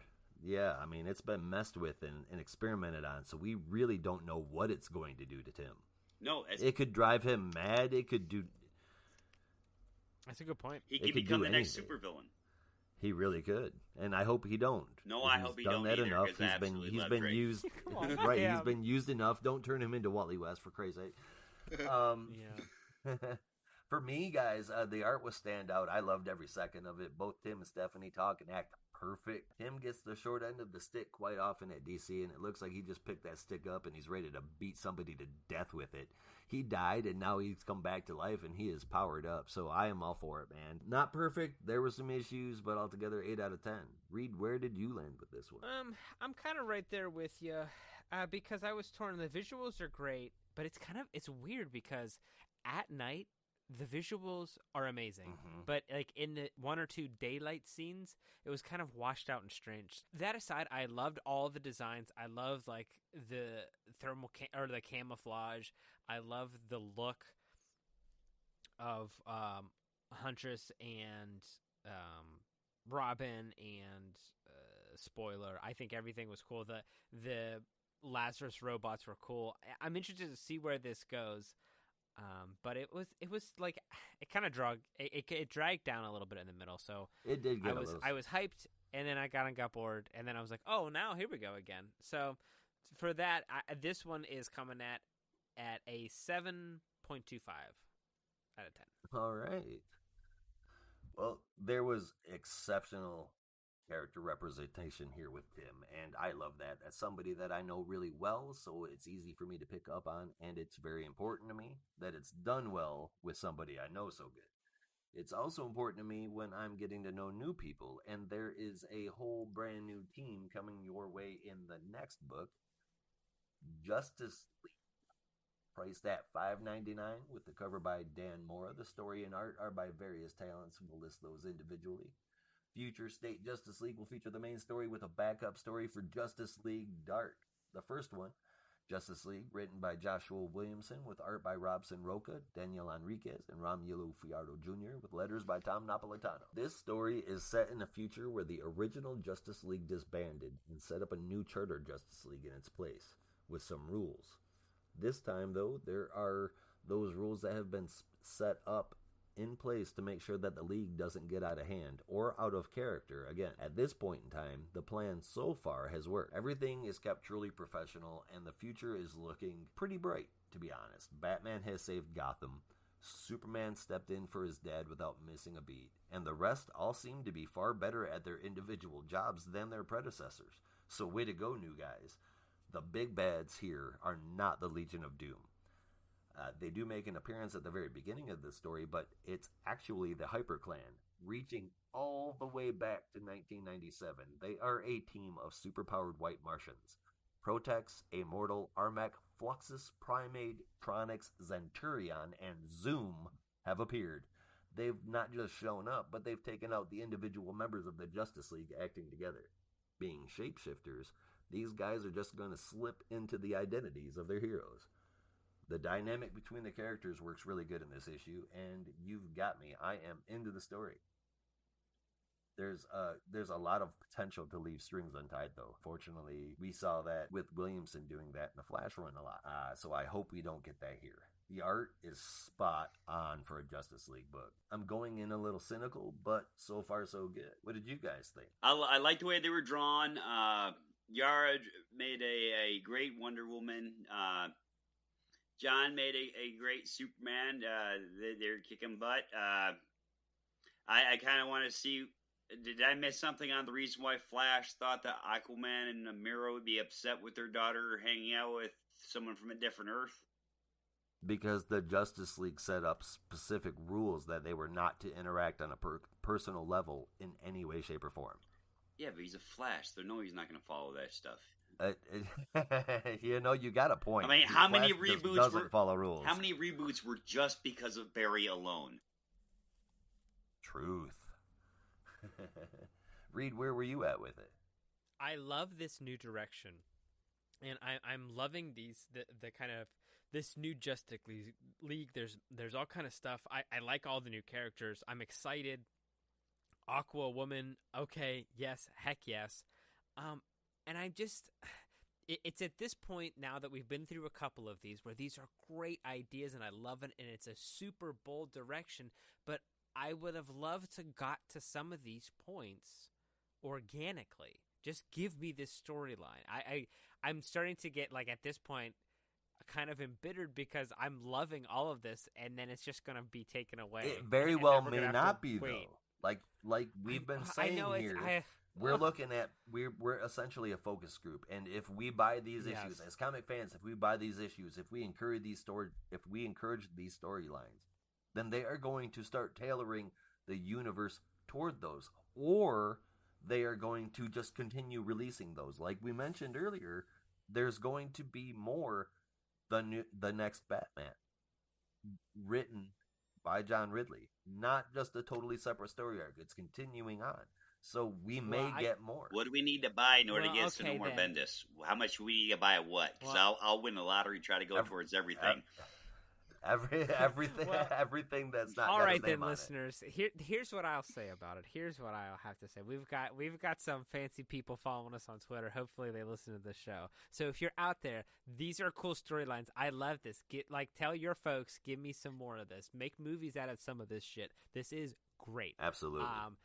I love it. My only fear is that I'm just afraid that they're going to take it away from me. So I like this, and I'm interested to see where this is all going. I don't know anything about White Martians or nothing, but I'm interested to see where it goes. Yara Flora will live on in a TV show regardless. Oh, okay, good. I'm happy to hear that. But yeah, thumbs up on this. So that's the bright side of things. Now, why don't we take a trip over to the dark side? Written by Ram V with art by Marcia Takara and Marcelo Malo. Letters by Rob Lee. Reed, take us through it. It is a dark and twisted future state we're seeing here. There's a big bad that's come to town, and like they often do, they're swallowing up all of the bastions of magic, all of Earth's defenders, and trying to take things over. This time, in a twist, we've got Merlin is the big bad. And he's got some creepy troopers going around and burning people up. So we've got Zatanna and we've got Detective Chimp on the case. They're moving through this wasteland and they see a burnt-up angel. And then in kind of like a couple, in a twist of a couple of different twists in this one that really took me, Bobo Chance does the chant, and my boy is Etrigan. Boom! He's got Etrigan in two of Reed's favorite DC comics wrapped up into one. Oh yeah, we're getting them all. We're closing them all in. Etrigan is here, and of course, if we're doing a Merlin story, that makes sense why Etrigan's on the scene. His brother. But he refuses to take action. So he's saying, please stop. You can't quit summoning me. I can't do anything because, this is my brother. But they need help regardless, and they find this amulet. They take it to someone who they think can be of help, reluctant as though he may be. Is it Rory Rand? Is that the name? Rory Reagan. Rory Reagan. Yes. Rory Reagan, ya boy. Ragman. Ragman. So they go to him for help, and he's got the suit. He hasn't put it on in this dark, spooky future. But eventually they convince him. They're surrounded. And guys, this new Ragman is crazy. Etrigan gives him a soul to power it. And at one point they say, what kind of soul did you give him? Because it is a monstrous looking Ragman. He definitely looks demonic, man. What is up with those freaking teeth? Oh, dude. I don't know. It's a stylistic choice, and it's very bombastic, and I love it. I do too. So, eventually they track down the two other remaining members of the league, John and Madame Xanadu, at I believe the Oblivion Bar. Mm-hmm.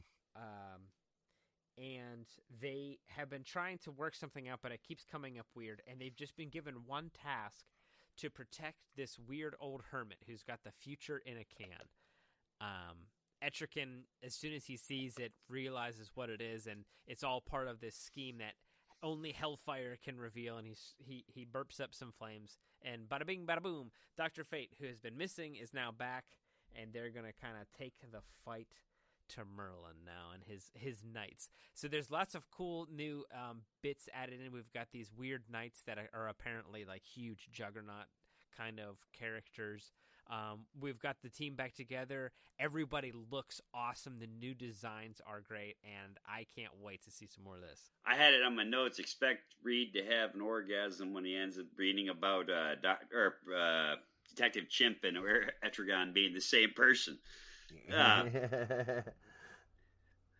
Hey. No tea, no shade. Hey, I ain't doing no shade. I love Detective. I love Detective Chimp. He's utterly great. Absolutely. Constantine with that scar, looking so handsome. Hey, speaking of handsome, look at Dr. Fate. They have him all GQ'd up. He does. He is definitely not a teenager anymore, is he? Exactly. Much older, more self-assured. Yep. He's definitely standing tall. He's wearing that. Yeah, he's wearing that proud now. No more problems with that. What did you guys give this issue overall? The Justice Leagues, these are both parts of this issue look amazing. The visuals are off the charts. Etrigan looks great. They've got a lot of times he's drawn a little bit or designed a little too humanoid, and here you can see he's this big hulking monster. Everything's bleak. The burnt up angel, like I don't know. They're really nailing the tone. Ramvi, he knows just how to like kind of steer this kind of stuff, and I can't wait to see what else he's got to do with it. As for the Justice League, regular Justice League stuff, I love those old villains. This one is just out of the park for me. You guys knew where I'd be scoring in on this one regardless. I'm giving this one an 8 out of 10. All right, Jared, where were you? The art comes and goes for some of the detail. Like some of it carries a lot of it. Like they do, like Reed said, it does have a steady part. I don't like the fact that you can't see anybody's faces. And with the cowl, I understand. I like the eyes not having the pupils because it's part of the magic of the domino mask or whatever. Right.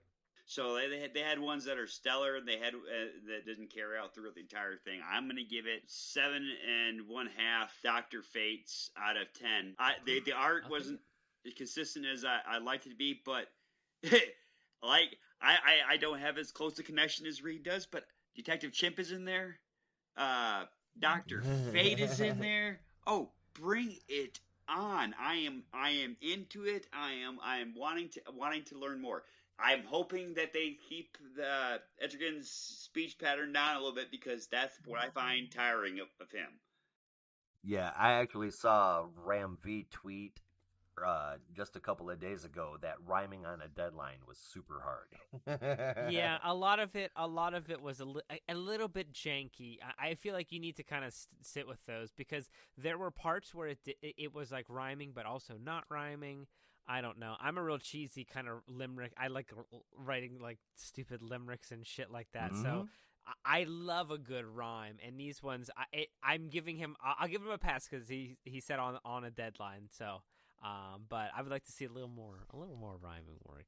Come on, it's Etrigan, baby. I think both stories were off the chain awesome here. The obviously I like Justice League Dark a little bit more. The art was a little bit better, the story was a little bit better, but there was nothing wrong with the first part of it too. Justice League was great. I'm cautiously intrigued by Justice League because of who is writing it. I have a lot more confidence in Justice League Dark, and to be honest, I'm hopeful for both. I hope that I get to see a lot more of this team in the future. This is another one that I don't want to let go. I like these characters, the ones that I know, love, and know really well. Doing so good with so much character progression. I want to see more of this. Final score on this one, 8 out of 10.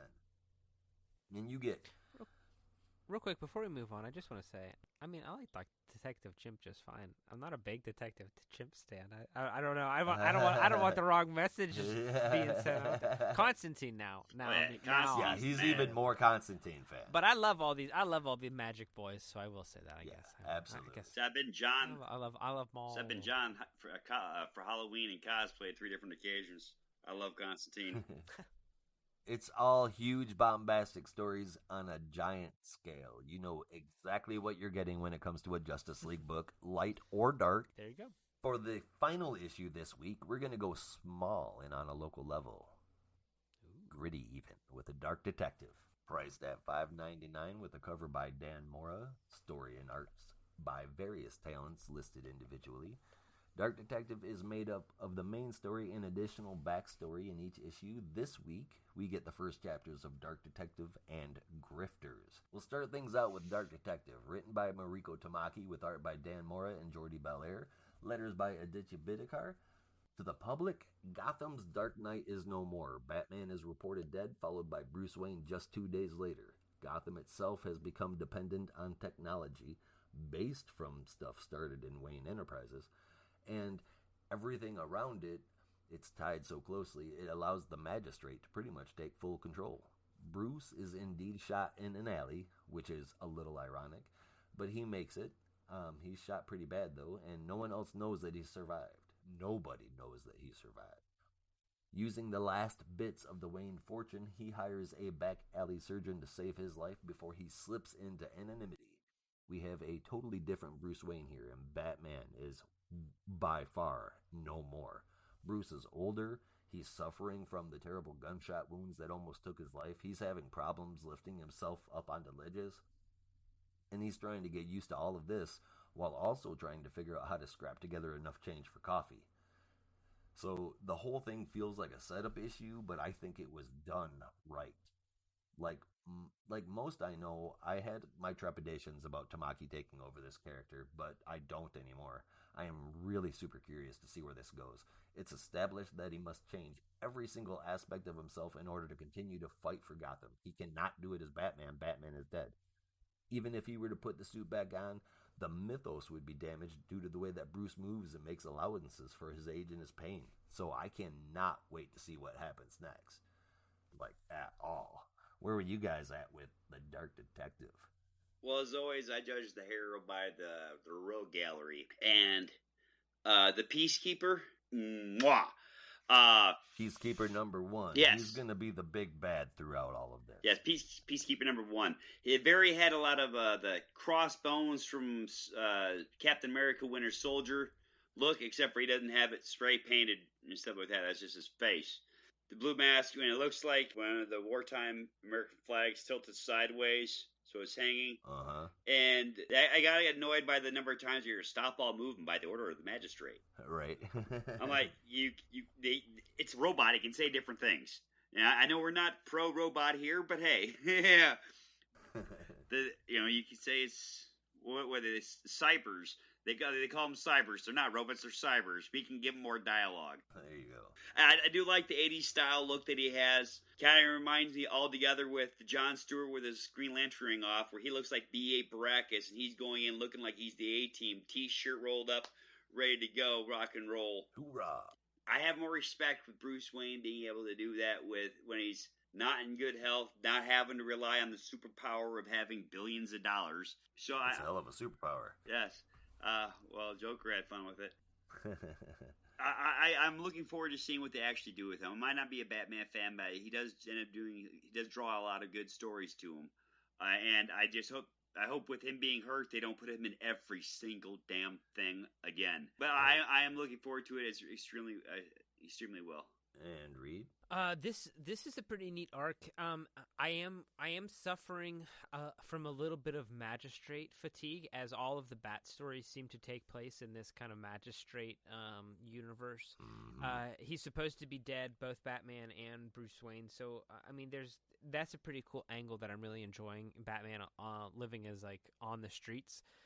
That's a fun part of his youth and, the kind of training montage. So it's fun to seeing that being recurred here again. I was a little disappointed to actually see him don the mantle again in the comic. I thought for a second it was just in his head, but then I believe that's actually happening. Yeah. Because but at the same time, the art was done masterfully. The action is great. This is a good story. Next up, we've got Grifters, written by Matthew Rosenberg, with art by Carmine D. Juan Domenico and Antonio Fabella, with letters by And World Design. Jared, you want to take us through Grifters? Well, as it states on the very first page of it, it says the multiverse has been saved from the brink of destruction, and I'm thinking that the multiverse saved the person who ended up drawing this, because the art is phenomenal throughout the entire thing. The attention to detail. There might be some spots where some things left out, but look in there where he's standing over where it says no future, no past, part 1. the attention to detail to every single one of the bottles, even though they're in the extreme back foreground, it fills me for hope, because I absolutely love Grifter as a character. Me too. The Grifter, No Future, No Past Part 1 opens up as Cold Cash playing some poker with some rough-looking people. Why? Because, well, he's Cold Cash, or he's Grifter. He's not going to be hanging out with the choir boys. Right? For Grifter fans, that's nothing unusual. No. He was, as always, no hero, and he did not, if he does, like he said, if he didn't get paid to come get you, well, then he's not going to bother showing up. It was about a paycheck. Grifter quickly destroyed the game, shoving a knife right through the hand of some thug. It always makes some comments that he didn't like, and that's how his therapist told him to work out his issues, I guess. Entered two people that claim to be GCPD, which, with the time of the magistrate, kind of makes me feel, hey, well, not to mention it's GCPD. I don't trust them anyways. I've watched Gotham. Right? But they come in and say they're GCPD. Grifter doesn't believe it, but they call him out by his name, Cold Cash, not just calling him Grifter or anything. And then everyone flips out because, holy shit, here comes one of the mass vigilantes. We can beat the shit out of this guy. He's the one that shot my brother. He's the guy who shot my pa. You shot my dad. yeah. It's like, oh, here's the king of assholes. Let's get him. Well, it flashes back to that Watchmen movie where Rorschach's inside the prison. I'm not trapped in here with you. You're trapped in here with me. Like, did they? They not realize he's fucking Grifter? He takes him down with ease. He strategically exits via a window. And he's surrounded by them. That's one way to put it. Yes. It's all strategy. It's well thought out plan. He thinks of these things. Chess, it ain't checkers. It's not a great exit, but it's still an exit. And he comes out being surrounded by the GCPD SWAT / magistrate cyber people. Well, the cybers end up coming out afterwards. They show up and he agrees to back. He gives up and he goes inside the police van, except that he's arrested. He asks for the charges. Well, the GCPD, as crooked as any politician in D.C., they don't really tell him. He gets inside the back of the van. He sees no other than Luke Fox also being strapped up. They have some kind of ego measuring contest to kick at each other, gathering the attention of the magistrate police officers that are driving the van, and they go in the back to check on him. Well, while the fighting's going down, shots are fired, and what do you know? Rush hour traffic ends up happening when the van flips on its side, allowing Grifter and Batwing both to loosen the restraints. Cash shoots the responding officer to secure their freedom, because, well, he's fucking Grifter. He'll do that. You're in my way. Let's shoot the hostage. Take him out of the equation. Right? Fox gives Grifter a Visa card worth $50,000 cash. That's super identity and stuff like that. Well, media responses. Grifter puts on his mask and gives Luke a mask that has all the eye holes sewn shut so you can't see. He had some resistance, but he ended up going along with it. They cross paths with the Black Mask Syndicate, and Cole calls out for Luke to run, and he starts bashing people's heads. The queen of the gang is led by the queen of the clubs herself. On the poker game that they originally started out, if you look at the cards, they have different supervillains being the royalty on that, and the queen of clubs is the Huntress, and that's who ended up coming out there. Bum, bum, bum. I love the Huntress. She's such a badass. She's the, Which as Huntress, far as I'm though? concerned, like, she's like, this one. But which one is it?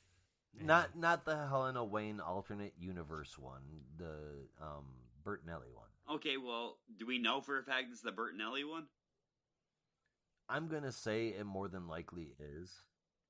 I think they're going to go, when we have multiple instances of characters, I think we're going to draw from the main universe first and then fill them in. Like, we're not going to lose Power Girl. I hope I think she'll show up eventually, for example. But for multiple instances, I think we're just going to stick with the main versions, except for those that appear on Earth 3. I agree. Because they're polar opposites. But yeah, so I mean, this was fantastic. I thought. What did you think, Jared? I absolutely loved it. I think it was a great. All these stories that all the stories that came out this week, everyone paid attention. The writers did stellar jobs. It wasn't always recycled. You got into the base characters. He was at the poker game. He wasn't Grifter, but he was Grifter. Bruce Wayne beaten Exactly. and stabbed, or beaten and shot. He wasn't Batman, but he was still Batman. John Stewart, not Green Lantern, but still Green Lantern. Jessica Cruz. You go through every single dang story. So I gotta give a big props out to the writing team for at least coming from establishing that these people are more than just their powers.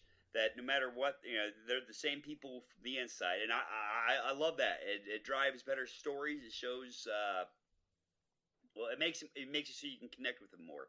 I think the art was phenomenal. The storylining is phenomenal. All across the board so far. Future State is knocking it out of the park. I give this the Future State Dark Detective and Grifter an 8.5 out of 10.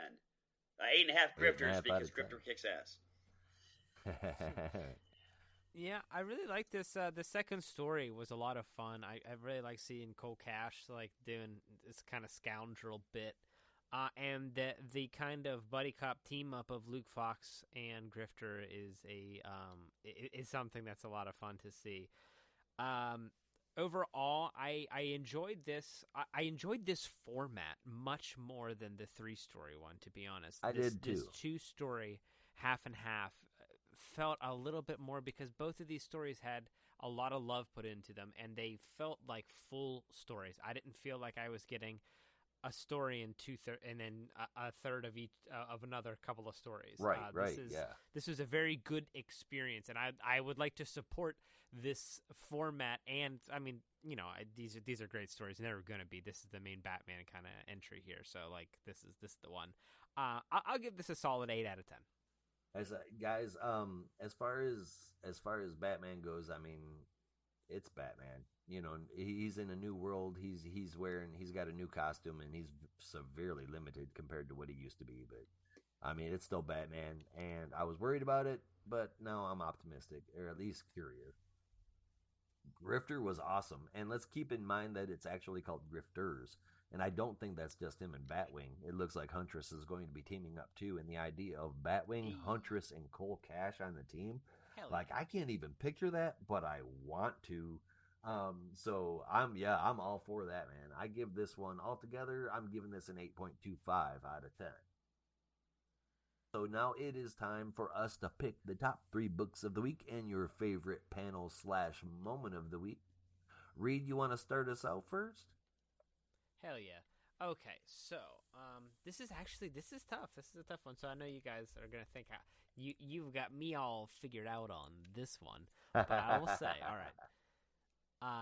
Number 3.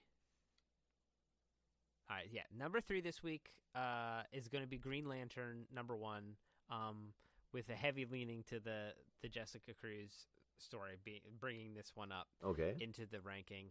Number 2 going to be Justice League number 1. That's a solid book. It's got that 2-story format as well. 24 pages a piece, basically for Justice League regular and dark. We got Justice League Vanilla and Dark. But number 1 for me, shocked. I love this from start to finish. I love Kara. I love Supergirl, Superwoman. This is great. Right on. This is my number 1. And it's also got my favorite moment. There is a moment when the Lanari, fox creature is eating bacon and eggs in like a kitchen and flipping it into her mouth, and it's like a cartoon wolf. Perfect. I thought that was cool. I love that story. I love that moment. This is a fun week of comics. I don't know why, but when I saw that panel, my head flashed to Adventure Time. I don't know if anybody out there has watched this part, but the song just making bacon pancakes. Bacon pancakes. Bacon pancakes. Yeah, exactly. We're of a kind there. We are all on the same page there. All right, Jared, what was your top 3 and your favorite panel / moment of the week? Okay, number 3, I would put it at the Future State Justice League. Okay. Number 2, the Future State Dark Detective. Grifter did carry a lot of it, mainly for the distaste for Batman, so that's saying an awful lot, but it is extremely well written and everything. Number one, I'm going to have to go with 2/3 of an amazing story, the Green Lantern one. The tasking of Sector 1, 2, 3, and the Book of Guy carried a lot of that, although I do love Jon Stewart's character.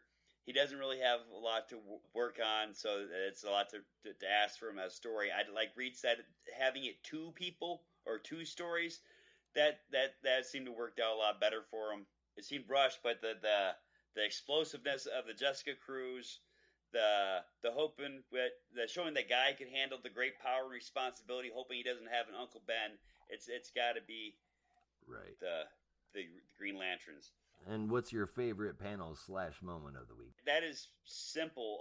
That is Robin Eternal #1. The very last panel, when he's in his superhero pose, looks like he's ready to take off on a 4-point stance in a football game, cut where the green goo and he says round 2. That is a Robin that I know. You've already been defeated. Well, next option, boom. We're gonna kick your butt. So yeah. All right. Well, my top 3 are gonna go like this. Number 3 is Kara Zor-El Superwoman. I wasn't sold on the art at first, but the story got me, and I can't wait to see where it goes. I am interested in seeing Superwoman Kara in a role where she's not going to be limited or subjugated to being the side character. She is the main character, and for what it's worth, I mean, I really want to see that. On the moon. Number 2 is going to go to Future State Justice League. The art was great, the stories were great, and I love the fact that all of the kids are doing better than their parents did and all of the replacements. The only thing that I have a problem with is that I really hope that the new Flash isn't dead, because it looked like they got microwaved, like turned to ash. My number 1 is going to be Future State Dark Detective. Seeing this new direction for Bruce Wayne and the accommodations that he's making, the things that he's going through, that was awesome. Grifter, I love Grifter. It took me way back. I'm a big Grifter fan, and seeing him teamed up with Huntress and Batwing, which are 2 awesome Bat Family characters, that can't do nothing but get any better. My favorite moment doesn't come from any of those. My favorite moment is going to be when we get that superhero landing from Jessica Cruz. Yes, with the atomic axe. With the atomic axe. All right. I'm telling you, dude, that was so epic. I was like, I'm not even kidding. Like, I stopped what I was doing.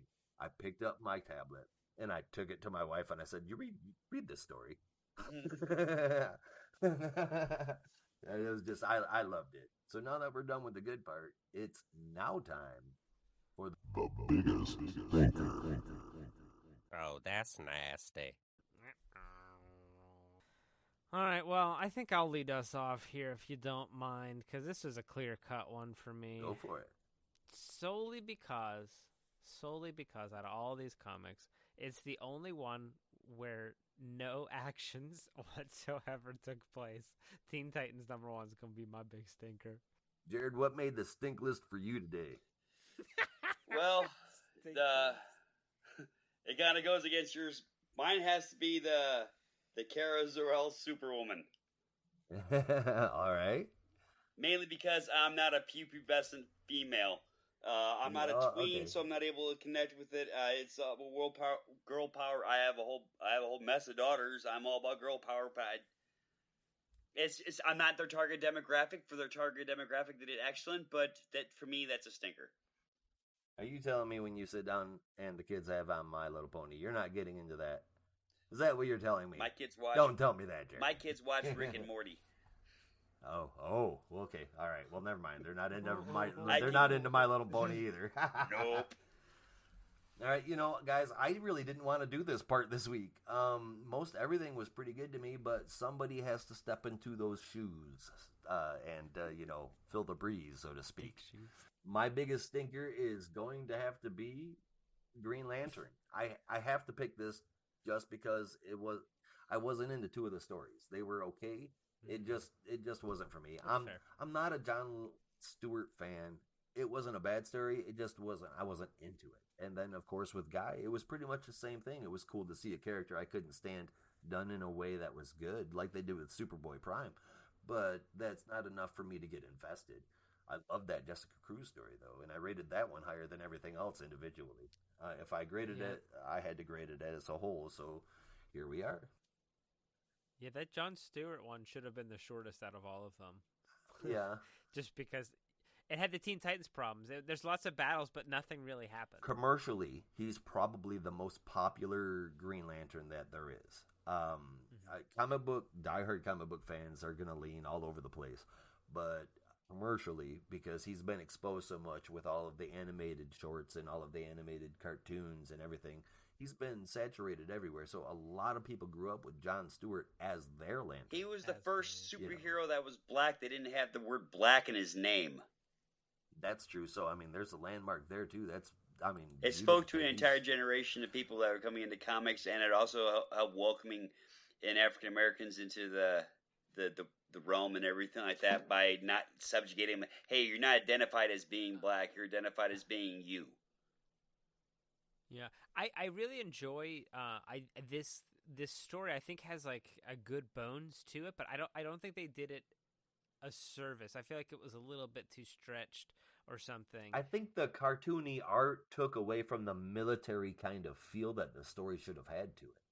Yeah, I'm into this concept of let me see these guys on the ground because I want some more of that. I just don't think that this was the best showcase for this kind of story. Because I need this in a big long issue, getting down and drudging and like a long drawn out assault. I feel like would have served this story a little bit better. The time for the story to breathe, I guess. And this kind of format didn't suit it well. I don't think. I couldn't agree more. And that's the show. As always, thanks for listening. And remember, you can feel free to reach out and contact us at any time. We love gabbing with you guys. Visit campsite.bio/notarobot to find us on your favorite podcast platform and patreon.com/notarobotpodcasts. There's an S on the end of there for early and additional content for as low as $1 a month. notarobotpodcasts.com will take you everywhere you need to go. So what do we say when we're ready to get out of here, guys? Until next time. Be good to each other. And don't be a robot.